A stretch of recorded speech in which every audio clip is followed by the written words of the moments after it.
Paano kaya kung isang araw bigla ka nalang matatanggap ng mensahe mula raw sa Diyos? Pero hindi yung parang sa mga kwento na may nagliliyab na puno o kung anuman.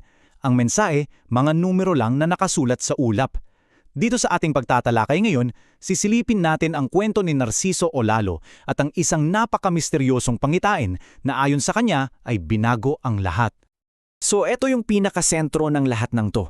Ayon kay Olalo, noong February 1, 2026, may nakita raw siyang pangitain. Ano lun? Ang mga salitang 2960 spacebar na kasulat mismo sa mga ulap. At hindi lang yan ha, may kasama pa raw ng mga imahe na parang gawa ng artificial intelligence. Kakaiba, di ba? Isang mensaheng swak na swak sa panahon natin ngayon. At hindi lang to basta sabi-sabi ha. Ito mismo yung aktwal niyang post sa Facebook. Dito niya unang ibinahagi sa kanyang mga followers yung sinasabi niyang banal na mensahe. Dito talaga nagsimula ang lahat. Kaya ang tanong ngayon, ano bang ibig sabihin ng lahat ng to?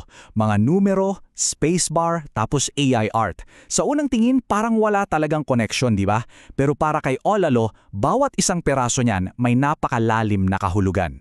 Okay, simulan nating himayin. Paano niya ba binigyan ng interpretasyon itong, aminin na natin, medyo kakaibang pangitain? Para sa kanya kasi, hindi lang ito basta mga numero. Umpisahan natin sa unang dalawang numero, 29. Ayon sa analysis niya, itong 29, sobrang personal daw niyan. Naniniwala siya na ito yung pinakamalinaw na sign na para talaga sa kanya yung mensahe. Bakit? Kasi yung numero, eksakto sa petsa ng birthday niya.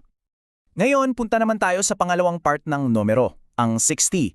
Sabi niya, ito naman daw tumutukoy sa isang napakahalagang milestone sa buhay niya. Para sa kanya, parang sinasabi raw ng Diyos na itong mensaheng to ay para markahan ang pagpasok niya sa edad na 60, ang pagiging senior citizen niya. Isa raw itong hudyat na sa edad niyang ito may mahalaga siyang misyon.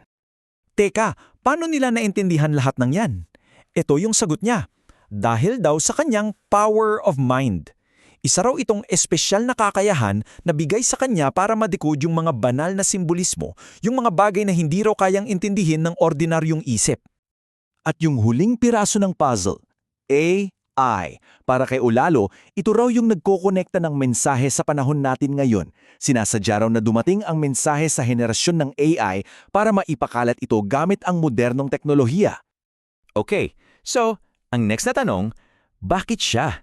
Sa dami ng tao sa mundo, bakit siya raw ang napili para tumanggap ng ganitong klaseng mensahe? Para kay Olalo, yung sagot, nasa kwento mismo ng buhay niya. Sa tingin niya kasi, yung buong buhay niya ay isang mahabang serye ng mga himala. Bawat pagsubok na nalampasan niya, para sa kanya, isa yung divine intervention. Kuwento niya, ilang beses na siyang muntik mamatay mula sa pagkabulag nung bata pa siya, na-stroke, nagka-hepatitis at nakainom pa nga raw ng chemical sa trabaho. Grabe, di ba? Pero para sa kanya, hindi to mga tsamba lang. Patunay daw ito na may mas malaking plano ang Diyos para sa kanya. So para kay Olalo, yung paulit-ulit na pagkaligtas niya, hindi yun swerte. Ebidensya raw yun na inihahanda siya para sa isang napaka-espesyal na misyon. Sige, ngayong malinaw na sa atin kung bakit naniniwala siyang may otoridad siya, ano naman ngayon yung mismong mensahe niya para sa mundo? Dito na natin makikita yung pinagkaiba ng mga turo niya kasi direkta niyang binabatikos yung mga nakasanayan sa organisadong relihiyon na para sa kanya, naging negosyo na lang daw at lumayo na sa tunay na pananampalataya. So ang turo niya, sobrang simple at nakabase sa gawa. Sabi niya, ang kaligtasan, hindi yan makikita sa loob ng simbahan o sa mga ritual. Makikita raw yan sa paggawa ng mabuti sa kapwa at sa lahat ng nilikha ng Diyos. At ito ang pinakamahalaga sa mensahe niya, yung direktang pagtutol sa pagbibigay ng pera sa mga institusyong pangrelihiyon. At ito raw yung isa pang mensahe na natanggap niya na lalong nagpatibay sa paniniwala niya sa kanyang misyon. Dahil sa pagtatanggol niya, siya raw ang napili. Kaya kung titingnan natin ang buong kwento, may malinaw na daloy, di ba? Nagsimula ang lahat sa isang pangitain na mahirap intindihin at nauwi to sa pagtingin niya sa buong buhay niya bilang isang propesiya. Bawat pagsubok, bawat pagkaligtas, lahat yon parte ng isang mas malaking mensahe na siya ang naatasang maghatid. Alam nyo, ang layunin ng pagtalakay na to ay hindi para husgahan kung totoo ba o hindi ang mga sinasabi niya. Ang punto ay para suriin ng isang pananaw. Kasi 'di ba kapag ang isang tao ay lubos na naniniwala na ang buhay niya ay isang banal na plano, paano nito binabago hindi lang ang sarili niya, kundi pati na rin yung mga taong sa kanyang naniniwala? Yun ang tanong na iiwan natin sa inyo para pag-isipan.